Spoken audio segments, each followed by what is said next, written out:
I'm Talia Deco-Fleissig, CEO of JPC.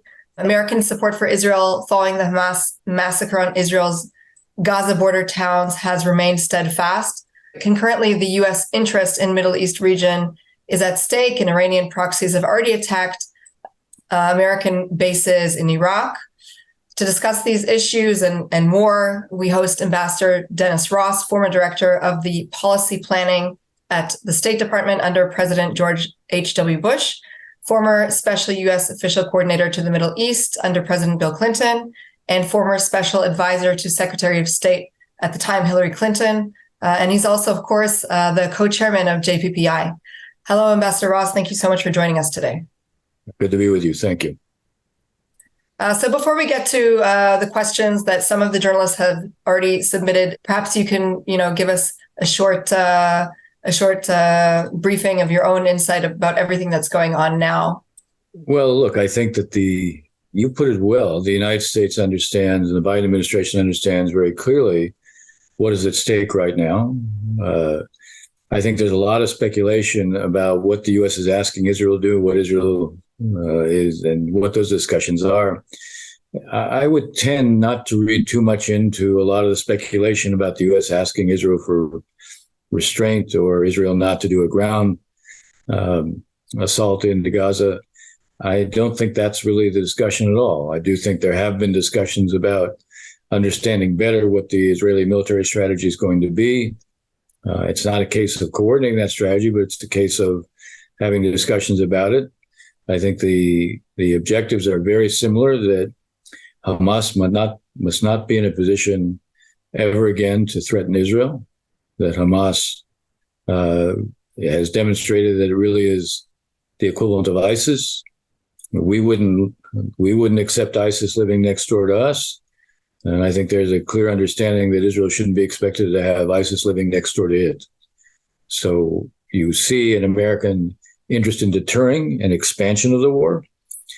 The buildup of American forces in the region is actually quite impressive, not just the two carrier strike groups, but enhancement of readiness. The strike groups themselves are actually pack an enormous amount of power. There's a lot of signaling going on from the U.S. And the fact that you had a U.S. destroyer intercept and destroy 4 missiles from the Houthis and 15 drones, and these were not targeted on the U.S. forces, were actually fired against Israel. So it says that the words of the American president are being backed by actions. So why don't I stop there and leave plenty of time for questions?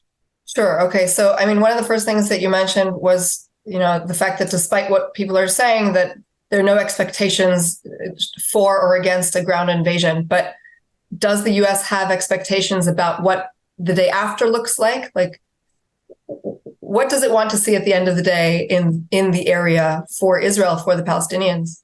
Well, I think developing a day after strategy is critical, because it's not enough for Israel to go in, destroy the Hamas military structure, infrastructure, decimate its leadership, effectively undermine its whole capacity for command and control, and do a serious disarming of Hamas as a military organization. You then create a vacuum. So something will fill the vacuum, and you don't want a military operation that doesn't have a political end. So there has to be a day after strategy. It's pretty clear at this point that Israel is more focused on what it's seeking to do to basically ensure that Hamas isn't in a position to control Gaza in the aftermath of what it does, and it isn't in a position to prevent what it has always prevented before. The result of this needs to be a kind of what I call a formula of demilitarization of Gaza in return for a massive reconstruction of Gaza. The ability to do that requires an interim administration. It requires those who are prepared to commit to funding the massive reconstruction. It requires a mechanism to ensure that materials that go into Gaza actually end up being used for what they're intended for. It means having some kind of police presence to provide security for civil administration. I can't speak for the administration. I can speak for myself and say I would like to see a new administration with technocratic Palestinians running it. Some could be from Gaza, some may be from the diaspora, some may be from the West Bank. There needs to be an international umbrella, and I would say that needs to include Arabs as well as those from outside the region. I think some of the police forces could also come from the different Arab states. The funding needs to come from the Saudis, the Emiratis, and the Qataris. If the Qataris can have helped to fund Hamas in Gaza, they can surely help fund the reconstruction that is needed precisely because of what Hamas has inflicted on Gaza. So putting all that together, I think, will ultimately be something that is the U.S. should be doing. In effect, what we're looking at is a day after that wouldn't be possible without the U.S. mobilizing a more collective response. We're reminded again, there really isn't anybody else who can play this role internationally other than the United States. So I think it very much depends on the U.S. being able to play it. It also depends on Israel conducting the war in a way, and this is what you hear a lot from the administration, doing it in a way that demonstrate Israel is out there inflicting this decisive defeat on Hamas. Its aim is not to publish the Palestinian people who live in Gaza. You need to draw that distinction.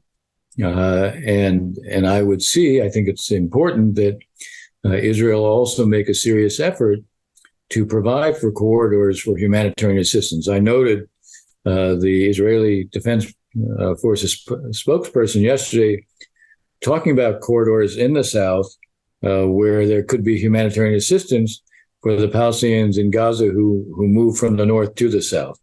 I think creating those corridors and making sure there is humanitarian assistance there will certainly create a better context in which the fight against Hamas can be conducted, and we can set the stage for what comes afterwards. I'm going to go in reverse chronological order, even though it doesn't necessarily make sense, but I want to continue from what you were saying early on in terms of filling in that vacuum and an interim administration. One journalist is asking about the role that the PA, if at all, would have in this hierarchy. Does Abu Mazen have a role to play? Does he have any legitimacy anymore? Well, I think the PA itself is too weak to play a role in the immediate term.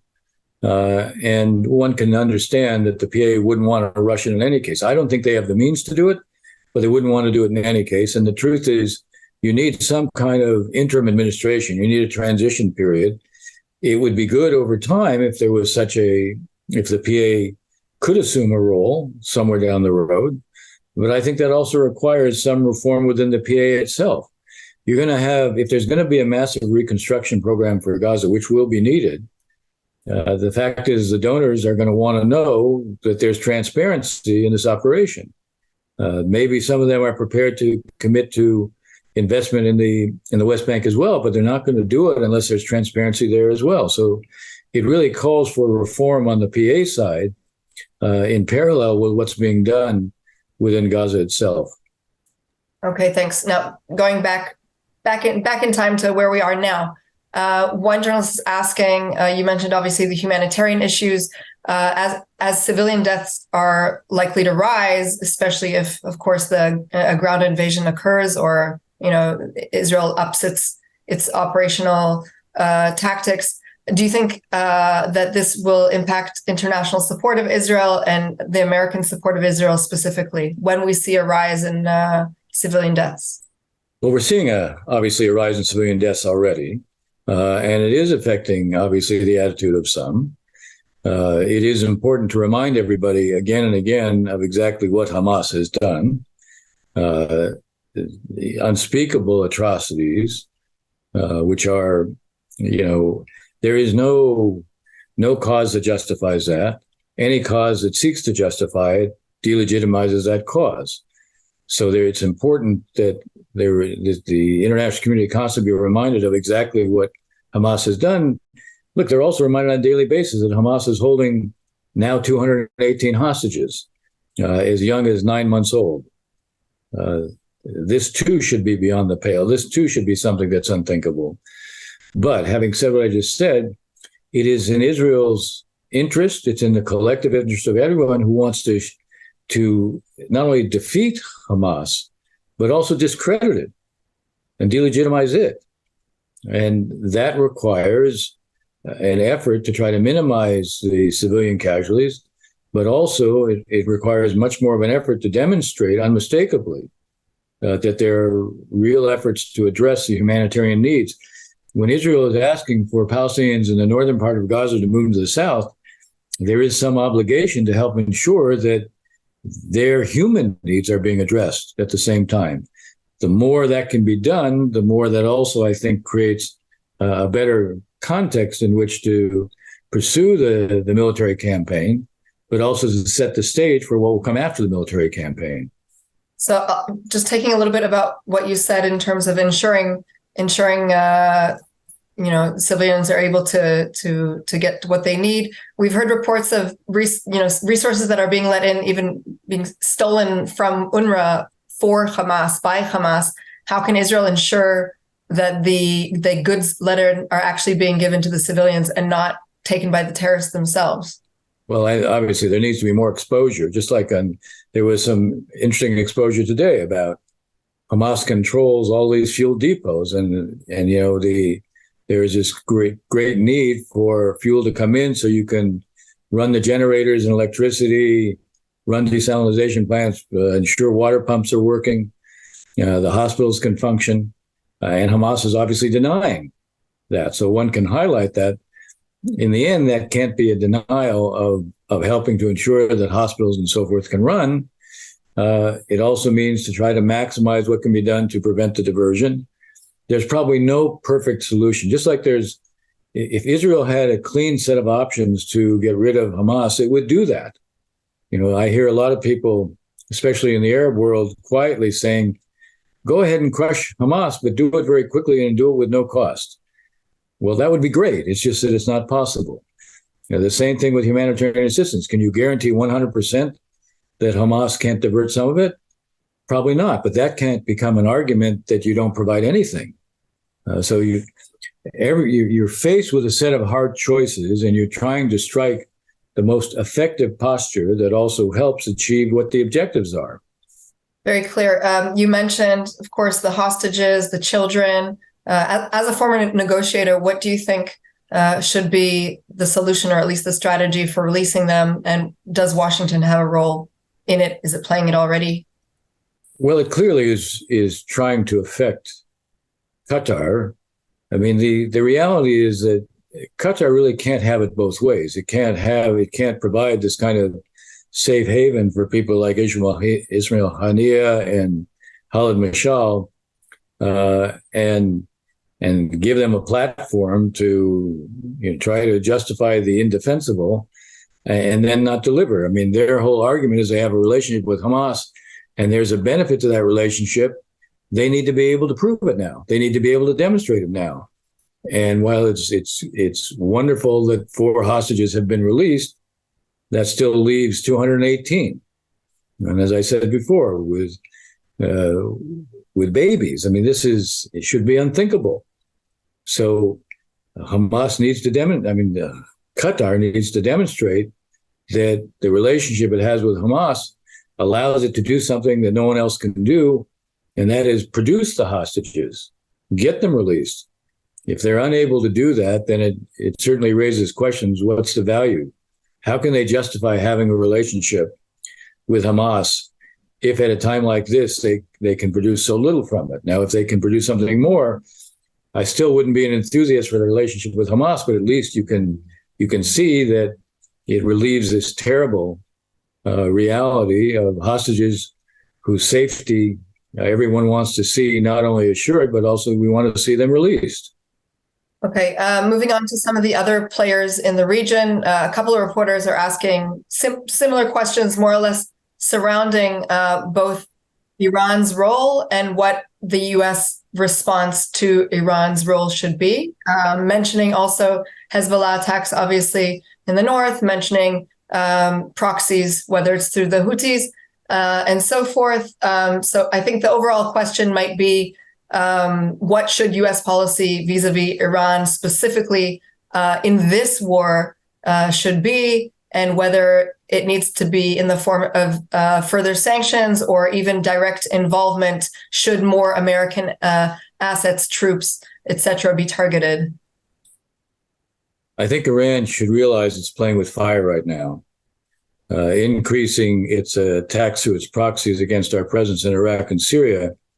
In the end, it's very clear these are proxies, and the orders, the training, the arming, the funding comes from Iran. Right now, I think the U.S. is focused on deterrence, and it should be focused on deterrence. I don't think anybody has an interest in a wider war, but in the end, the Iranians shouldn't have an interest in a wider war that has the risk of sucking them in. Iran is very good at fighting to the last of its proxies. It's never itself too keen on exposing itself to conflict. It needs to understand that it's running a risk when it comes to this. And if the war expands, the idea that it will be immune from all this is an illusion. So for now, the focus is on deterrence, and the U.S. is the significant increase in America's military presence tends to underpin that message of deterrence. As I said earlier, the American destroyer that shot down the Houthi drones and missiles was an indication that even if we weren't attacked, we would act to prevent such attacks. They shouldn't even think about attacking our forces, given the potential of what we could do. For later on, I think Iran needs to understand, and our posture needs to increasingly focus on how we increase the cost to Iran, and the costs have to be costs that the Iranians think matter. Many people on the outside can think, okay, we're going to squeeze them this way and this will change their behavior. Obviously, Iran has been prepared to incur a lot of economic costs and still pursue their goals. So one of the things I think in the aftermath of this is to think hard about what are the kind of actions that we have seen historically that seem to have the greatest impact on the Iranians as a way of affecting their behavior. Iran is not, its leaders have not been eager to assume risks. As I said, they have no problem fighting the last of their proxies. The idea that they can always remain immune from this while they can set the rest of the region on fire, we need to sort of take a step back and think about how that calculus on their part can be affected. Okay, and what about Russia? We see that Russia very quickly chose sides, probably because of Iran's support against Ukraine. So two questions. What should American policy be in this sense? And obviously, what should Israeli policy be in this sense, considering its sensitive situation in Syria vis-a-vis the Russians? Well, I think with the Russians, it's not just that they're getting material support from Iran. Who would have thought before Russia went into Ukraine that they would need to depend upon Iran for provision of drones, and they would need to depend upon North Korea for arms as well. But clearly they do. What Putin wants is to create as much diversion as possible. He wants to shift attention away. He wants the U.S. to have to be tied down more in the Middle East so it can provide less support to Ukraine. The worse things become here, a regional war here is in his interest, not only because of diversion, but because it would raise oil prices. By the same token, that's the last thing that China wants to see, given its significant economic slowdown, and it's the fact it's the biggest importer of Middle Eastern oil. The last thing it needs to see is a huge uptick or surge in the price of oil. So here's one issue where there's a dissonance between where Russia's coming from and where China's coming from. China has far more leverage on Iran than Russia. China actually has far more leverage on Iran than anyone else. So this is a point where I think collectively there should be, not only from us, but others, the Saudis, the Emiratis, who the Chinese want to have a certain kind of relationship with, the Chinese should be hearing from them that a regional war is not in anyone's interest, and they are looking to see China use, if it has It claims to have influence. It needs to use it. And what about Turkey? We saw that, before everything happened, Israel and Turkey were finally becoming a little bit warmer after everything that had gone between them with the flotilla, and it's been quite a few years. And finally, things were getting better. And now, obviously, Erdogan came out in support of Hamas because of natural reasons. But could relations between Israel and Turkey in the long term be restored? I think it'll be hard. When Erdogan describes Hamas as not being terrorists after what they've done, Turkey tolerates no terrorism against it, but apparently it's prepared to tolerate the most atrocious kind of terrorism with, with unbelievable, unspeakable atrocities. He's prepared to explain that away. It'd be hard to see how that can change. Certainly in the near term. One journalist is asking if there's any way that the Americans or anyone can force Hamas into providing proof of life for hostages, at least with the most vulnerable, with the babies. Is there a way of doing it? Well, I don't know what. We don't have a relationship with Hamas, so it's pretty hard to see how we could do it. We're obviously at this point trying to work through Qatar, but here again, I mean, the onus should be on Qatar. You have a relationship with Hamas. There is a need. At a minimum, I would think that Qatar has an interest in trying to show or justify why there's some value in having this relationship. I would have to say at this point, it's not very persuasive. Maybe they'll surprise us. Maybe they will impose something on Hamas where Hamas, needs to show proof of life. Hamas has never operated that way before, or only very rarely. I recall, I think, once or twice they did something with Gilad Shalit before they traded him. But look, I look at Hamas, for all those who say they wanted Israel to come in to walk into a trap in Gaza, I don't believe that at all. I think they seized the hostages because of their experience with Israel. Yahya Sinwar was part of the release in 2011. Yahya Sinwar was the architect, the mastermind of this. His experience with Israel trading over 1,000 Palestinian prisoners for one Israeli soldier, certainly informed his thinking that if we grab large numbers of Israeli hostages, we'll be able to deter the Israelis from coming in, and we'll be able to trade them to get something to show even more how we won. So, this is the mindset of Hamas. And the only thing they're going to understand is if their benefactors like Qatar basically say, okay, we're cutting you off. We talked about Turkey, obviously, that there's no optimism that things will get back on track anytime soon. What about Abraham Accord countries? We saw that very quickly, at least the UAE came out in support of Israel against the attacks. But of course, the Saudi deal never came to fruition. Is that something that needs to be shelved entirely, or do you think we'll be able to get back to it at some point, hopefully sooner rather than later? Well, obviously, nothing's going to happen right now. There's a lot of, I think, obvious reasons for that. Part of it is I don't think Israel can focus on anything of that sort other than what it's doing right now. The atmosphere created by what's happening in Gaza obviously makes it difficult for the Saudis as well. Although I will tell you why only the UAE and Bahrain have publicly condemned what Hamas did. It is interesting that if you look at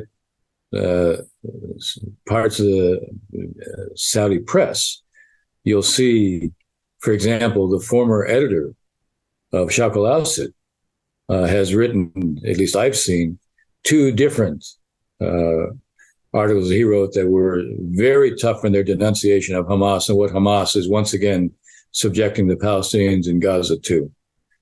So there's a little bit of a duality there. We're seeing it generally. I mean, in general terms, all the Arab governments, all the Arab states are focused on what's happening to the Palestinian civilians in Gaza, and yet privately, one hears from all of them about it's very important to crush Hamas. And there's a reason for it, because if Hamas appears or emerges from this and looks like it was a winner, that means the ideology of rejection is a winner. It means the Iranian axis is a winner. It means everyone will be put on the defensive. So, it's very clear the outcome of this has to be that Hamas is decisively defeated. And when I say that, what it means is its military infrastructure is destroyed in a way that will make it very difficult to rebuild. Its leadership is largely decimated. It loses command control. The idea that you can eradicate Hamas, you're not going to eradicate Hamas because, first of all, it exists outside of Gaza. Secondly, you can't find every single Hamas fighter in Gaza, but what you can do is you can destroy its military wherewithal. You can isolate and put its ability to maintain control there. You can remove that. You can reduce that, and you want to be in a position where, in the aftermath of this, Hamas cannot do what it's done before. We've had ceasefires after 2009, after 2012, after 2014. 2014, 52 days of conflict, massive destruction within Gaza.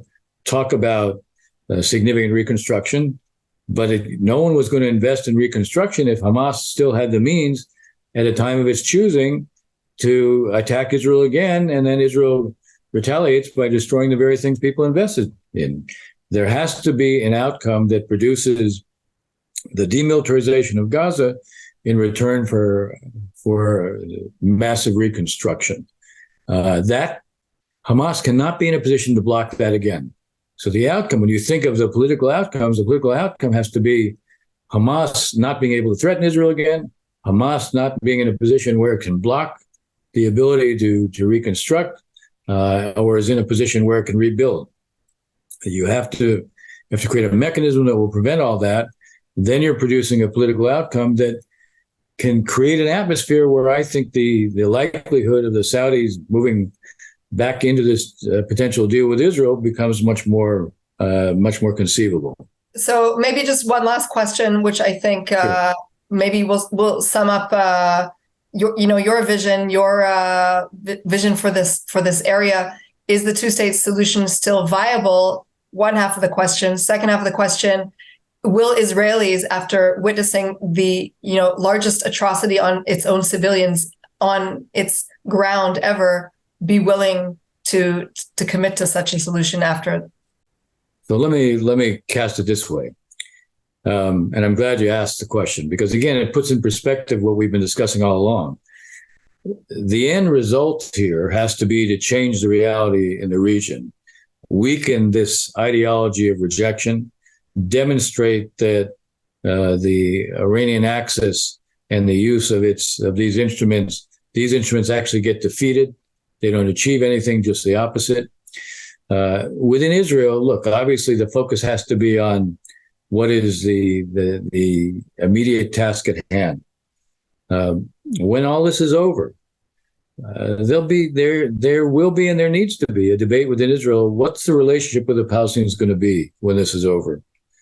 You can't wish the Palestinians away. They're still going to be there, just like the Palestinians can't wish Israel away.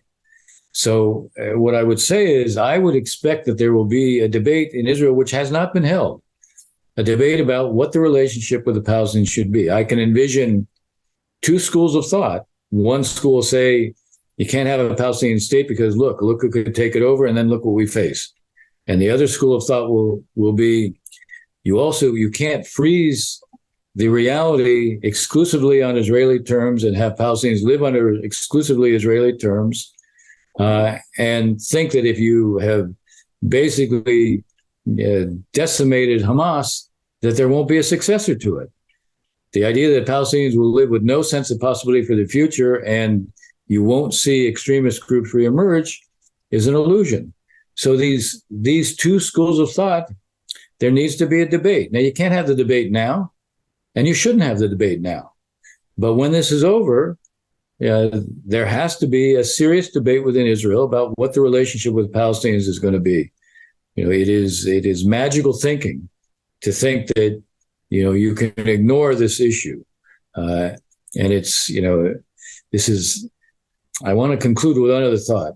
When I hear people ask me, didn't Hamas do this because there's no possibility, there's no peace process, desperation? I said, no.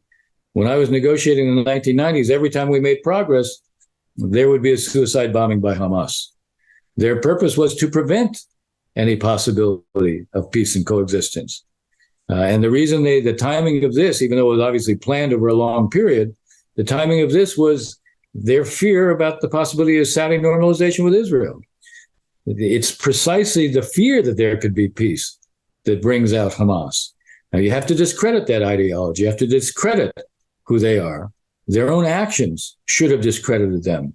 But now they have to be defeated in a way that demonstrates what they did in the end led to their demise. That has to be the approach now. When this is over, then the debate I described can take place, and frankly, it needs to take place. Ambassador Dennis Ross, your sound advice, I hope, falls on attentive ears. Thank you so much for your insight and your time. Here, thank you. And thank you to our partners at JPPI and to my colleague Ellie Kluckstein for facilitating this call. And have a good evening, everybody.